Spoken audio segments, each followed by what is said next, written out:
This is AJ Wachtel. Welcome to my podcast, Wachtelligence, where I discuss with my guests the past, present, and future of the local and national music scene with a focus on Boston and New England. Today's episode, Playing Dead. Come Hear Uncle Vic's Band is about the iconic life and career of one of a special breed of master musicians, the magnificent maestro Vic DeRobertis, the lead guitarist and vocalist of today's top tribute band, Playing Dead, who this September will celebrate their 5th year of a weekly residency of live performances at Soundcheck Studios in Pembroke. For more than a generation, 30 years, 3 decades, DeRobertis has maintained the Grateful Dead legacy in different tribute bands in different locations. And in 2026, Vic and his legendary local group are as popular as ever. Welcome to Wachtelligence, Vic. Thank you. Good to be here. You grew up sailing the waters of Western New York. Who did you listen to growing up?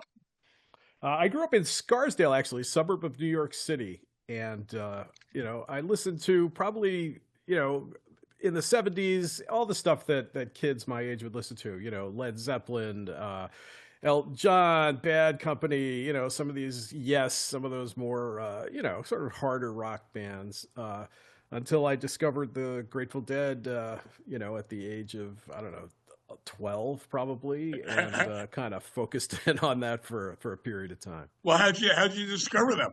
I had an older sister who was 10 years older than me, so, we were too far apart to really spend a lot of time together, but I did discover her record collection down in our basement and pulled out a copy of the Grateful Dead's Europe 72 and listened to that and heard the song Jack Straw for the first time, and I was hooked. That was it. Yeah. Well, it's funny because we have that in common too. I have an older sister who's 9 years older than me. Mm-hmm. And, in the 60s when I grew up, she turned me on to the Beatles and the Stones and to Motown and stuff like that. So, I was influenced by my older sister too.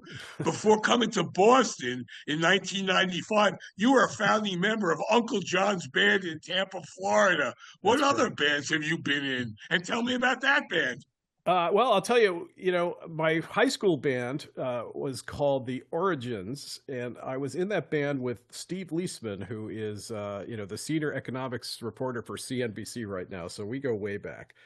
We played a lot of Grateful Dead, a lot of, some other stuff, some Clapton, some Jimi Hendrix, but primarily Grateful Dead music. And we would play, at the age of 16 in bars around, Westchester, being far too young to drink or even get in the bar. But of course, we had fake IDs, so that wasn't a problem. I went to college at the University of Miami. I was in a band called Rip and the Fatties. That was our expression for smoking a joint back then. Let's rip a fatty. So we called the band Rip and the Fatties. So people on campus kind of knew me as Rip. And then, I had a kid and got married and got a real job working in the newspaper industry. And so I kind of put playing music and the Grateful Dead behind me starting in 1986 for a while. And then around 95, when Jerry passed, sadly, I had picked up guitar again and met these guys down in Tampa Bay. And we started a band called Uncle John's Band. Which I played in for the next 4 or 5 years until I moved away. And those guys are still playing in Tampa after all these years.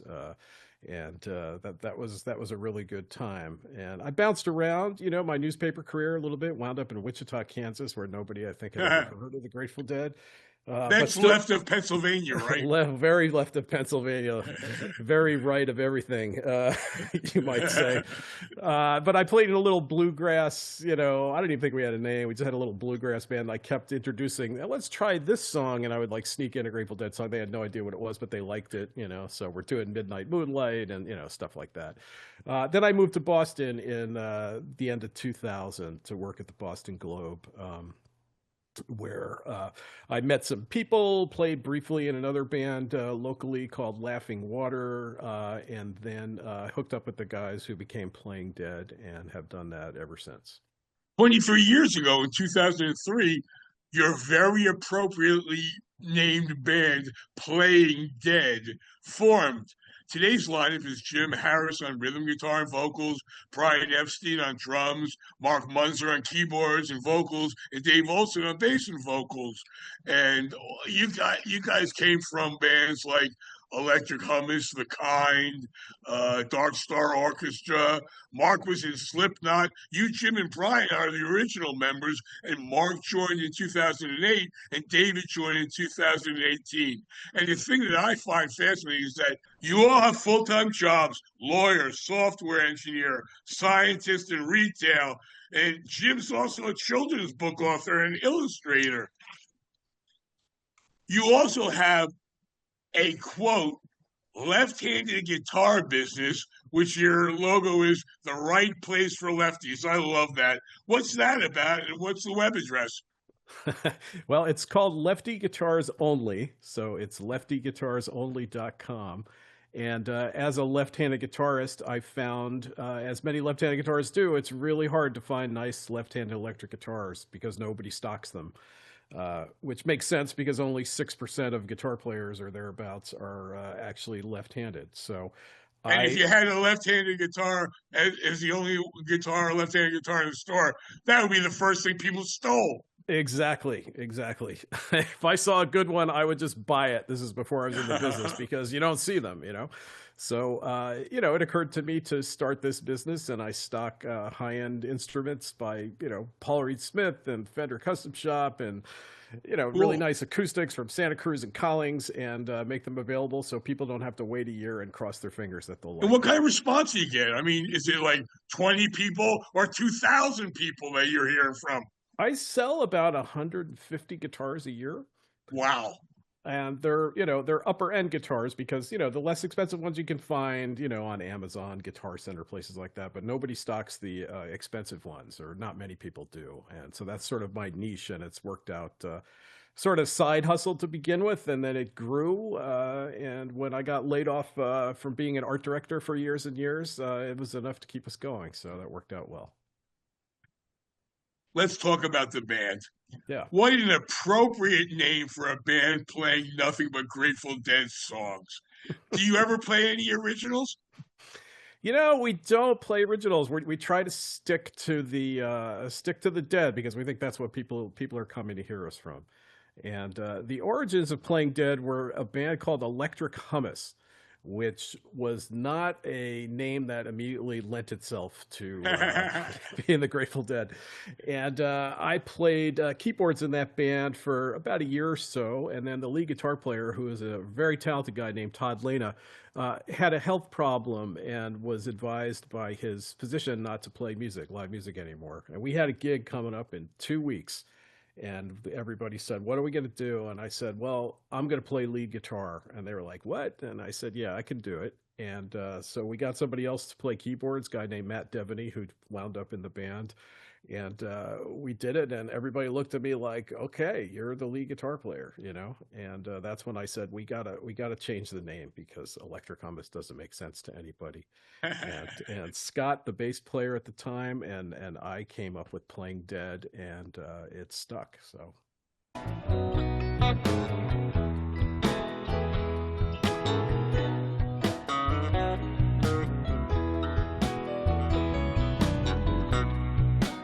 When they come to take you down, when they bring that wagon round, when they come to call on you and drag your whole body down, just one thing I ask of you, just one thing for me. Please forget you knew my name, my darling, sugar.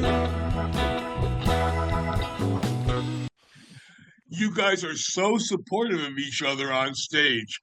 Do you rehearse, or are you just all on the same page?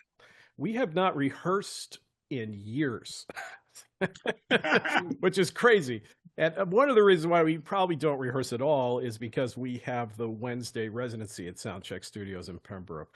So that is, it's a weeknight. It's out in the suburbs. We don't draw a ton of people. We have a hardcore of regulars that go to every show, but it gives us a chance to kind of run through our repertoire, which is about 200 songs now, and it keeps everything fresh. It keeps us up on everything, and if there's something new we want to do or something we haven't done in a while, we might run it at Soundcheck for 5 minutes just to go over it. But everybody's pretty cognizant and familiar with the material. In regards to the Grateful Dead's legacy, are you guys the only band in the country today with a weekly live tribute show? I don't think so. There's other bands that do the weekly things. I think there's a sort of a residency going on the night before up in Maynard, Mass, which has sort of a rotating cast of bands. Interestingly, Dark Star Orchestra started with a weekly residency in Chicago at a bar called Martyrs years and years ago, and that eventually grew into the touring machine that they are. So it's definitely not uncharted waters for Grateful Dead tribute bands to do residencies when we get the chance to. I have a quote from Andrew Herman, who's the owner of Soundcheck Studios in Pembroke, where you have your Grateful Wednesdays. Yes. Okay. What he says is, I think there are two major drivers. It's certainly a testament to the Grateful Dead nearly 30 years after Jerry Garcia passed. The music continues to have a timeless quality, and the community around them is unlike anything else in live music today. And this, the band's cultural impact, is why they have to be in the GOAT conversation. The second piece is playing dead themselves. They stay true to the songs, the improvisation, and the spirit of a Grateful Dead show, while still bringing their own energy every Wednesday night playing. Fans can tell when a band is playing the music because they love it, and that's exactly what comes across. What do you think about that? That's a high compliment and one that's greatly appreciated. And I think one of the great things about the band, and some of the members of the band may not be as much of a fan of this as I am, is that I refuse to use set lists. I will not decide what we're going to play until we're Neither did the Dead. Neither did the Dead, and that's exactly why. And I think Phil Lesch's quote was, "Never play the same thing once," which. So when you look at other tribute bands, and there are a lot of really good ones around here, whether it's a Stones tribute or a Journey tribute or something, they tend to have a set show, as many professional touring bands, the real guys do. They're going to play the same songs, they're going to play the same solos. It's all orchestrated. There's lights and click tracks and all that kind of stuff. And to me, that feels more like putting on a performance, like a Broadway play or something. Right. Where you go out and you make it sound good and you do it well, but you connect better with the audience. Exactly. And so for us, depending on my mood, what I think the crowd wants, what I feel like playing, what somebody else is doing before me, I want it to be a surprise. And it's to the point where we're about to walk out on stage for the first set, and somebody says, "Well, what are you thinking about opening with if it's my turn to open?" And I just say, "I don't know," because I don't. I walk out there, and something will come to me, and I will play it. The next guy will do his song, and then that will shape what I do next. And then it's a different thing every night. And to me, that keeps it fresh and interesting. You guys, you have only one drummer. Why? Are there any Dead songs you won't play because of this? No, we do everything. We did have a second drummer. We had two drummers from the beginning up until the pandemic, I think. We had two drummers, and the challenging thing about having two drummers in a band is they really have to mesh together. And our original drummer, who was the drummer in Electric Comets, actually, was a guy named Tony Ryan. He's a good drummer. Him and Brian their styles were a little bit different. There was a lot of push-pull happening. And when the pandemic happened, we had the opportunity to do some shows at Soundcheck Studios outside. The tables were spaced. There was maybe 50 tickets available. They sold out immediately. People were so hungry for live music, and we were so ready to play. And for one reason or another, I think maybe Tony's wife had COVID or something, but he missed a couple of performances we did just with Brian, and the difference was significant, because with one less person in the band can take a musical turn or corner, and it's just that much easier to sort of shift and be responsive to each other. Where if you have two drummers, if they're not quite in sync or somebody hears something that the other one doesn't, it gets a little bit chaotic.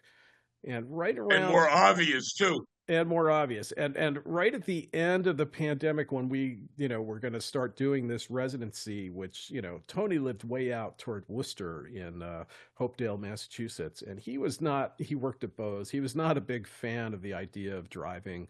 Hopedale, take a left in Pennsylvania? Exactly. He was not a big fan of driving for an hour and 20 minutes every Wednesday night, getting up the next morning. So it just kind of came a thing, are we going to, just have one drummer for the residency and then have Tony play once in a while? And we had a lot of discussions about it, and we just decided to go with Brian on drums, and that's what we've done ever since. What songs in your catalog draw the best response from the audience? You have 200 songs. It depends on the crowd. If we're playing at a weekend thing at a brewery with 300 people there, we're going to play Scarlet Begonias and people are going to go crazy. Touch of Grey, people are going to go crazy. If we're playing at the residency to 50 people and we pull out a Chestnut like Doing That Rag or Crazy Fingers, they love it and they will talk about it. So it's highly crowd dependent. What are your favorite Dead songs to play? That's a good question. And why? I could say all of them, but I won't. I think my all-time favorite is Terrapin Station. Why? It's got so many parts and so many different sections, and it's really beloved by the real Deadheads. It was a special song when Garcia played it. And it's challenging musically. It's open-ended at the end. It can go into anything, and it's just really fun to play. Is that your favorite Garcia song? It's one of them. I have a lot of favorite Garcia songs. Tell me some of the other ones. What are your other favorite songs? Well, Stella Blue is a beautiful, beautiful tune that I love to play. Morning Dew was a showstopper, and we don't do it very often, and neither did the Grateful Dead, but it's special when we do it, and that makes it really fun to do. But there's so many. What's your favorite Weir song? Probably Estimated Profit, which is it's a weird tune. It's in 7/4. It's got some different sections to it. It's open-ended, and it's challenging, and it's a lot of fun to play. What do you think your fans expect of you when they come to pay to see you play? I think they expect a show that is going to give them surprises. That's not, they're not going to hear necessarily what they want to hear. They're going to hear what we feel like playing, and they're on board, and they're as much a part of it as we are. We feed off their energy. Sometimes, if I'm up on stage and I hear somebody shout out a Jerry song, because I do all the Jerry songs, right? Chances are I'm going to play it, because I figure, if you're paying $20 to see me play, then you want to hear a song, I'm gonna try to play it for you, if we didn't play it the night before or something like that. So do you ever go in there and saying, I'm gonna do this or I'm gonna do that? I will sometimes, I might be the day before or the day of a show, I might be thinking, I haven't played Staggerly in a while, I should do that. Or, I should do Visions of Johanna, because I haven't played that in a long time. And most of the time, it doesn't happen at the show. It's interesting. Right. What sort of tends to happen is we make some sort of effort not to repeat songs. We played 4 or 5 nights shows running where we didn't repeat a single song. It keeps the repertoire fresh. So for me, it's partially driven by what Jim, the rhythm guitar player, does before me. If Jim plays an up-tempo song, then I might pick a ballad. Sometimes I will have in mind, I'm going to do something really rare. I'll do If I Had the World to Give, which we've only played like 2 or 3 times. I was thinking about doing that last Wednesday, and it just didn't fit in the set, so I didn't do it. And that tends to happen. But definitely for me, it's on the fly. I think Mark, the keyboard player, will tell me what he's thinking of doing in the first set and the second set, so I can work it into whatever we're doing. Jim, thinks of things on the fly. Sometimes he, we'll do something, maybe we played the night before, 2 nights before, Right. because he just forgets. I mean, I think all of us at our age can relate to the fact that our short-term memories are not what they used to be. So but it's very fluid. It's definitely very fluid. And I base my stuff based on if he does playing in the band, chances are I'm going to follow it with Uncle John's band or Terrapin, just because it fits musically into the key that we're in.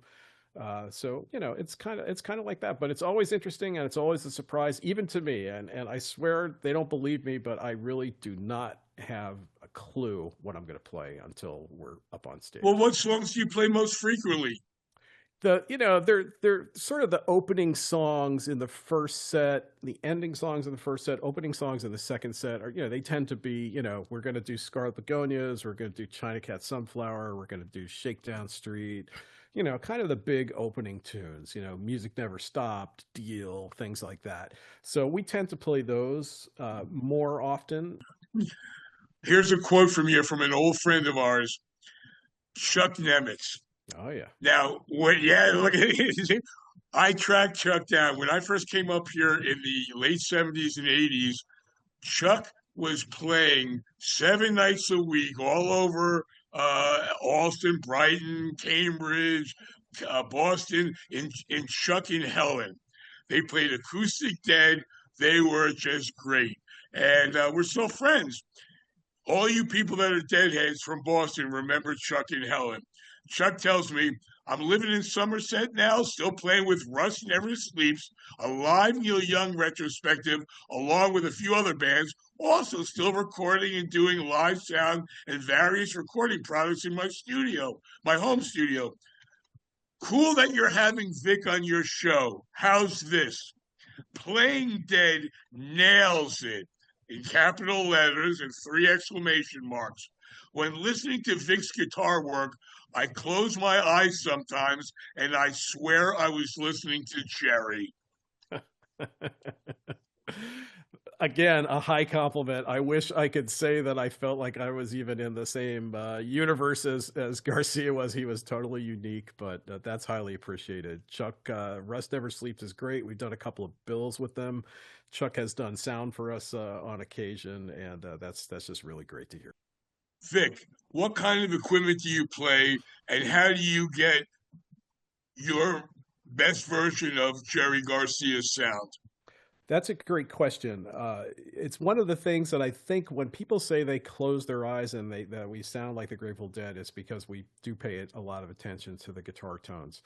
And I had a guitar built in the shape of Jerry Garcia's iconic Tiger guitar back, probably 2005 or so, by these guys in Florida that were making these guitars. And you put in the correct pickups that Jerry used, the preamp he used, and you play through JBL speakers and a Fender Twin Reverb and the right effects, and you can really kind of knock that sound. And the funny thing is that stuff is real heavy. I mean, I was lugging around a 120-pound speaker cabinet and a big rack full of effects pedals. And at my age now, I'm too old for that. But so thank God for digital modeling, because now I took all that gear and I modeled it on a device called a Fractal Audio AX8 is what I'm using. It's a little floorboard. I don't have any other pedals, no speakers, no amps on stage. We listen through in-ear monitors on stage now, which has greatly helped everybody hear, preserves our hearings, helps our vocal harmonies, and it's that familiar sound of Jerry's guitar, and it's so important to the band. What's the challenge of playing other people's music?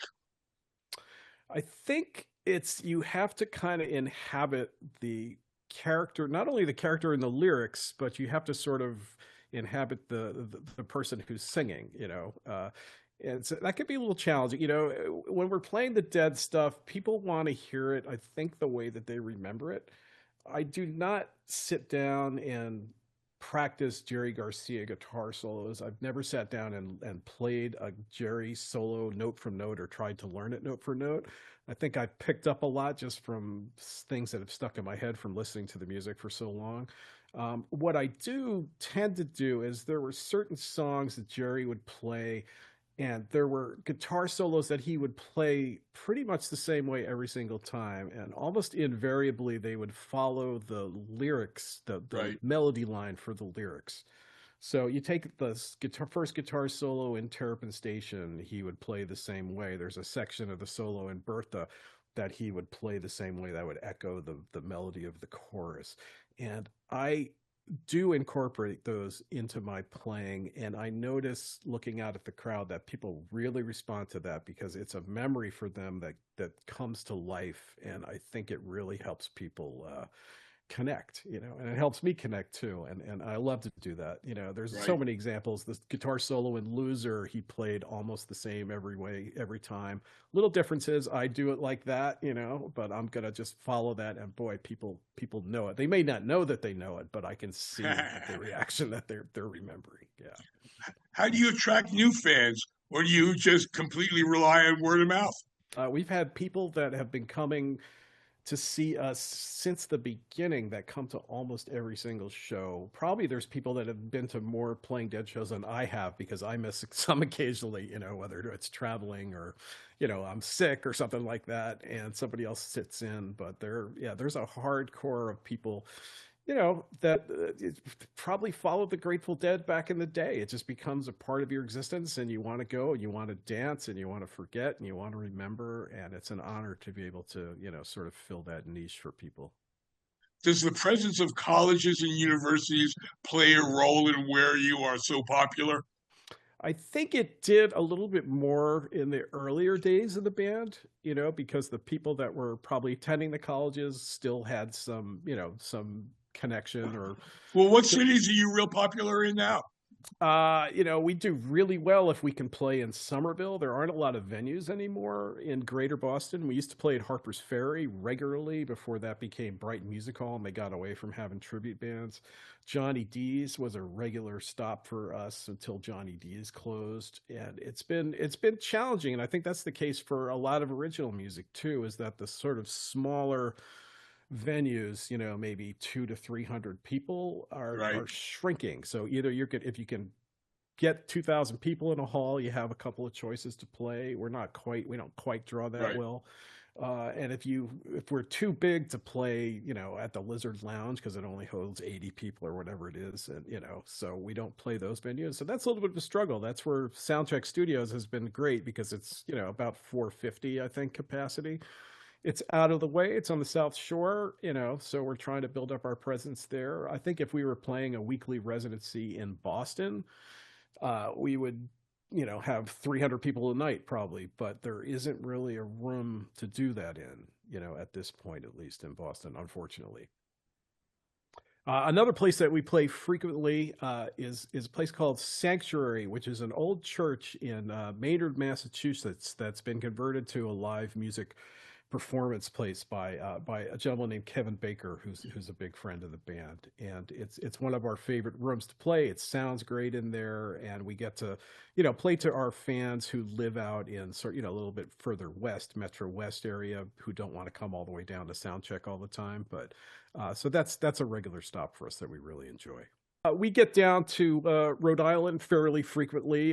Two of the band members, actually, Jim Harris and Dave Olson, they both live in Rhode Island. I used to live in Rhode Island, for a few years. And so we've been playing at the Met in Pawtucket, regularly. We play there 4 times a year usually. And it's a good venue for us. We get a big crowd of the Rhode Island Deadheads who will always come out and see us there. And that's another sort of touchstone place for us.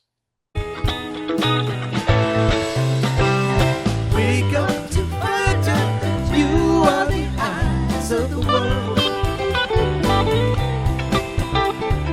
Earth has its beaches, its homeland, and calls to its own. Wake now, discover that you are the song that the morning brings. Earth has its seasons, its evenings, and songs and songs. What do you think Pigpen was most important for in the band?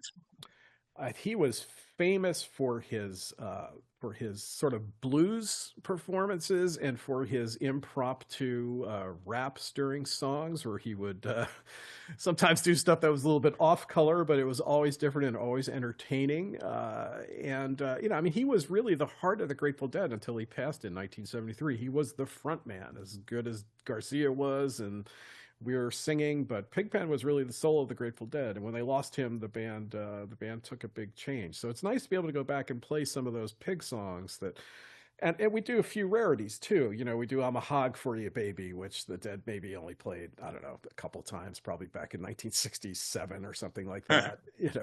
But it's nice to have that. And I have taken a stab a couple of times at playing harp on a couple of Pigpen songs, which always gets a big reaction. I have not kept up with it. I probably should, pick that up again, because that's also another dimension that Pig had that they lost when they lost him.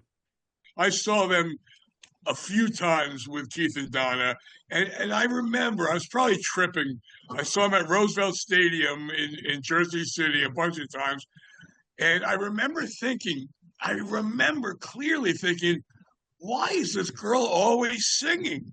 Every song she was fucking singing. Well, I'll tell you, Keith joined the band in 1971. So there was a brief period for a couple of years where Pigpen and Keith were both playing keyboards. Pigpen was playing organ. Interesting. Keith was playing piano. Keith, in the beginning, in 71, 72, 73, was incredible. He was bringing in jazz influences. He was just amazing. He was fantastic. And, Donna started singing sort of gently in 72. They brought her in kind of slowly. She didn't want to step on Keith's toes, and then she became the full-time vocalist. I think that era was 71 to 79. I think they left the band in 79. Toward the end, as with any band, there was, substance abuse issues, Keith sort of stopped contributing, very much on stage. There was a lot of tension in the band, a lot of tension between Keith and Donna. I remember reading Donna Gaudshaw saying that the band was killing us. It was this malignant monster that was destroying our relationships, and we were going crazy. And can you see what she's saying? Yeah. Yeah. Oh, yeah, you can. If you go back and you listen to something from toward the end of those eras, 78, 79, Keith's not playing very much. He's not really contributing, and it just gotten stale. And, it was a mutual decision between the Godshaws and the Grateful Dead to part ways in 1979. And that's when they brought in Brent Midland, who Keith only played piano for the most part. Brent came in with a Hammond B3 and a Fender Rhodes, which was a totally different thing. Right. And it really sparked the band. And he also had an amazing high vocal harmony that was spot on perfect. And the singing quality of the harmonies took a huge jump when he joined the band. I mean, Donna sang on Elvis Presley records, and Percy Sledge, she was on When a Man Loves a Woman as a backup singer at Muscle Shoals in Alabama. So she can sing. I think she had a hard time singing on stage because of the volume that the Dead played at and not being able to hear herself. And so it was a little bit rough from her. And another hit of LSD would have changed that. Well, she did that a few times too. She had a couple stories about being so high that she was laying under Keith's piano and then suddenly realized it was time for her to sing, So it was certainly was a great adventure in their lives, but it was sad to sort of see Keith's decline.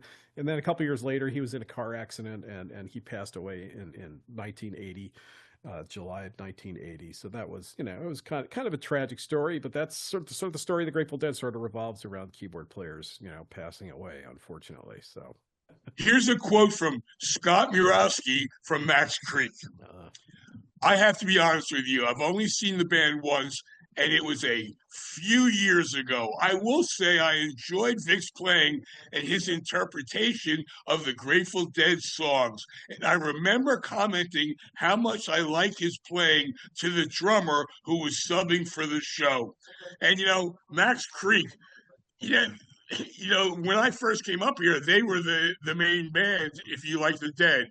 and they continue playing regularly, having recently celebrated their 55th anniversary. It's Can you incredible. imagine that? With the three front original members still going strong.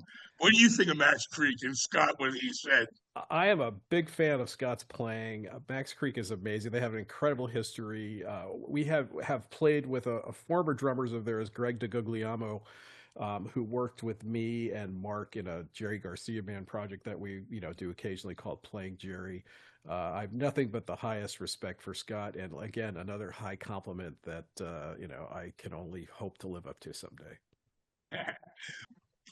Vic, I'm going to ask you to do me a favor. Can you please play Ripple on acoustic guitar for me? I would be happy to do that.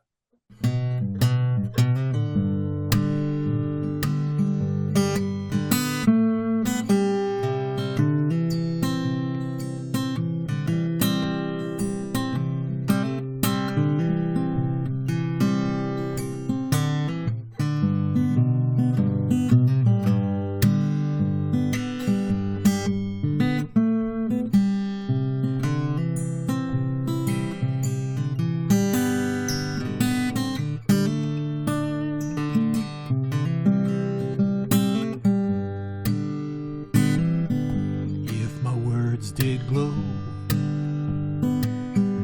with the gold of sunshine, and my tunes were played on the harp unstrung. Would you hear my voice come through the music? Would you hold it near as it were your own? It's a hand-me-down. The thoughts are broken,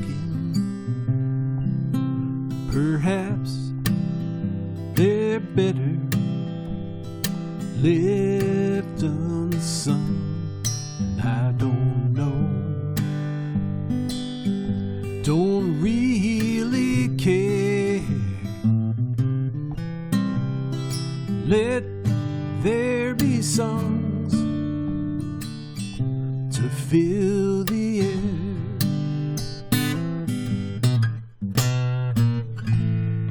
Ripple in still water where there is no pebble toss, no wind to blow. Reach out your hand. If your cup is empty, if your cup is full, may it be again. Let it be known there is a fountain that was not made by the hands of men. There is a road, no simple highway between the dawn and the dark of night. And if you go, no one may follow. That path is for your steps alone. Ripple in still water where there is no pebble toss, nor wind to blow. You who choose lead must follow, but if you fall, you will fall alone. If you should stand, then who's to guide you If I knew the way, I would take you home. La da da da, la da da da da, la da da, la da da, la da da, da da da, la da da da, la da da da da. Da da da da, da da da da.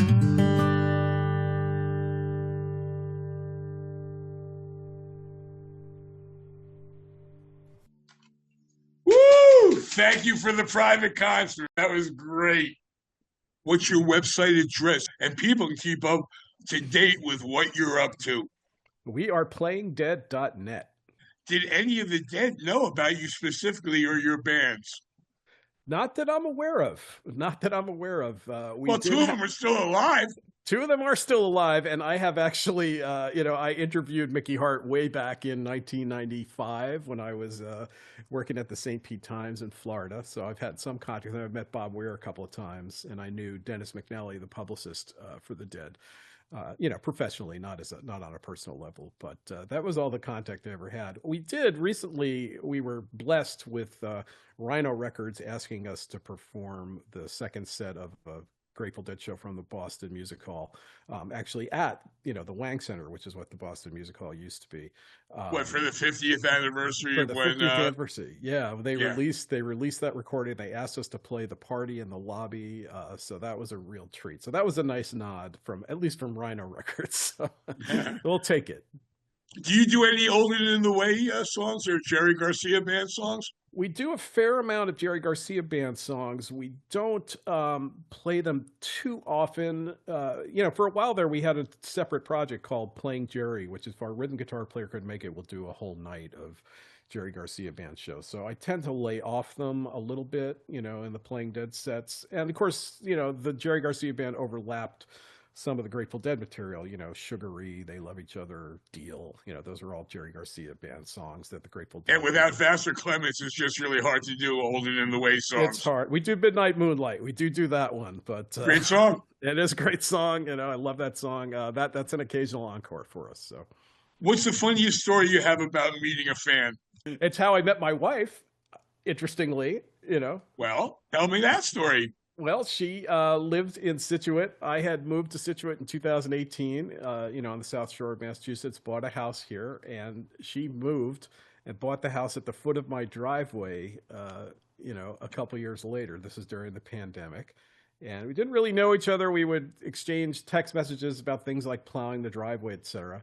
And then she knew that I played in a band, and she went to see the band a couple of times.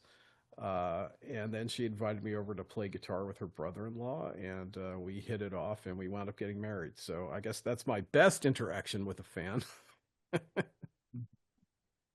You've been invited twice by the Red Sox to play on Jerry Garcia Day. How cool is that?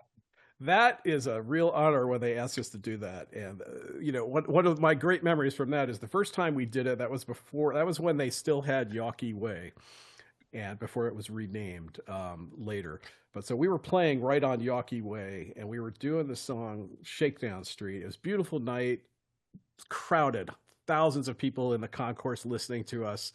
And there's a line in Shakedown Street that says, "Just stop by because I want to say," and completely spontaneously, without even thinking of it beforehand, I just sang "Just Stop By on Yawkey Way," and there was a huge crowd response, and that was a great memory. So hopefully we'll get to do that again. They do it every year. They tend to rotate among different bands, but we've been lucky enough to do it twice, and I think we're due for another one. So hopefully the Red Sox are listening. Well, you guys regularly sell out your annual Ship of Fools booze cruise every August. What's the date for the cruise this year? They changed it a few years ago. It used to be done on a Friday or Saturday night where it was Right. really fun and we would get huge crowds and it was great. Now we're doing it on Sunday afternoons, which is a little, we're still selling it out. It's a little bit different because we're sort of up on the deck, getting baked by the sun for hours before we even start playing. So it's a little bit more challenging, but it always sells out and it's a really great time. And it's, And it's you just also, become a tradition. every year, you play the Strange Creek Festival in Greenfield. Uh, again, what's the story about that? We started doing that years ago. They do two. Mark Blanchett runs it. He does two festivals a year. There's one called Strange Creek, which is in the spring, and then Wormtown, which is in the summer. And it's at the same place, Camp Kiwani out in Greenfield, Mass. And Mark loves the Grateful Dead, and he likes us. And we get invited almost every year. Typically, we play on the main stage. Sometime in the afternoon on a Saturday or Friday, and it's just fun. It's a long drive. It's 2.5 hours each way to play for Yeah. 75 minutes or 90 minutes, but it's really fun, and you get to see a lot of other great bands. And yeah, it's another one of our sort of regular stops. And I mentioned this before. You're celebrating in another month your fifth year residency at Soundcheck Studios in Pembroke. Every Wednesday night, Grateful Wednesday showcases. Show up, people. You want to get your dead fix? Go to Pembroke. We won't play the same thing once, I guarantee it. All right. I have a quick story before I ask you the final question that I ask all of my guests. The first time I saw the Grateful Dead was at Woodstock. I was 13 years old. We weren't supposed to go there. We were on our way to a camping trip from my summer camp. We got caught up in the traffic. All there was traffic. Highways weren't the same in 1969 as they are in 2026. And I don't remember much. I remember I was 13 years old, and I remember the Grateful Dead played. I remember they played at night. I remember it rained a real lot. We were intense because we were going out camping, so we didn't get wet. But I remember that they played because other people that I was with mentioned this. They only played like a couple of songs, but all the songs were like for a half hour, an hour long. And this is like my first concert. I thought this was the way music was. And and like here I am 60 years later, and I still remember that they only played a couple of songs, and it was pouring rain out, and I was in a tent. That was the first time I had ever seen the Dead. You and I were talking about this. What's what did Jerry say about that show? Jerry said they played horribly. There are all these weird equipment problems. I think there was helicopter radios coming through Phil's bass. Bobby Weir got a huge shock from the mic stand that wasn't grounded. It was Because it was pouring raining. It Yeah. was pouring rain. People were saying the stage is collapsing. They were panicked. They played really badly. And then Garcia walked off stage and he turned to their manager at the time and he said, "It's good to know you can blow the biggest gig of your career and still be okay." Yeah, but that made me. But I still remember that he played there. Yeah. All right, now the reason I said that story is because I'm going to ask you the final question I ask all my guests on Wachtelligence. But I'm going to give it a little twist because this is a show focusing on your band Playing Dead, a tribute band for the Grateful Dead's music. What was the first Grateful Dead show you ever saw? Well, that's a story because I first saw the Grateful Dead in 1978 at Giant Stadium in the Meadowlands. This is in September 2nd, 1978. This was a one-off stadium show they were doing to fund the band's trip to Egypt, which was going to happen in 2 weeks. And the funny story behind that, I was what was I, 15 years old, I think. So that was my first Dead show. My dad happened to be friends with the owners of the New York Giants. And I said to him, "Dad, can you get me tickets for the Grateful Dead?" And he said, sure, I'll get you tickets. And so he got me a pair of tickets, which were, like on the 40-yard line in the mezzanine. They were good seats, but they weren't great seats. But, I didn't care. I was 14 years old. Who cares? So I go to that show, had a great time. And you went there to get the orange sunshine. I went well, that's a different story, but I did have a little experience with the orange sunshine back in those days. But that was a great show. Willie Nelson opened. I remember it was supposed to be Willie Nelson and Waylon Jennings, and Waylon bailed on it. And I remember John Scher, who was the promoter, coming out and saying, well, Waylon's not here, but fuck yeah, we got Willie. And Willie came out and played. And the New Riders opened the show. Then it was Willie, and then it was the Grateful Dead. And the funny thing is, years later, I was talking to my dad about it, probably 30 years later, and he said, remember when you asked me to get you those tickets for the Dead in 1978? Well, Mr. Mara, he offered to give me front row tickets and backstage passes. And I thought that would be too much for you at the age of 15. And I'm still mad about that.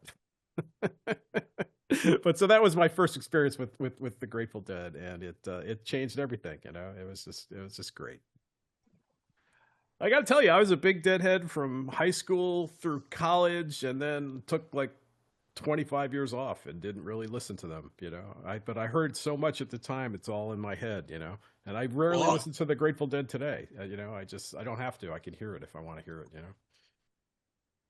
Well, thank you very much for being a guest on my podcast, Wachtelligence, Vic. You're a great guy, and I love your band. Thank you so much. It's been a pleasure and an honor. Thanks so much for listening to this episode of Wachtelligence. You can connect with me on Facebook at Wachtelligence. Thanks to my producers, my son Harrison and David Schwartz, and Harvey Brooks for my theme song. Don't forget to subscribe.